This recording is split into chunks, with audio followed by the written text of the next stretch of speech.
taking the custom shapes, change the pattern of it. Let's make the paint there.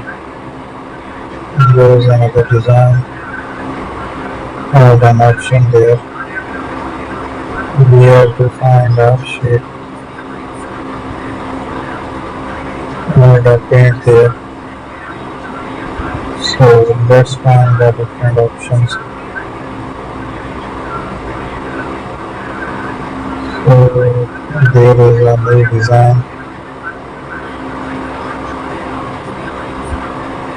So let's add the changes there.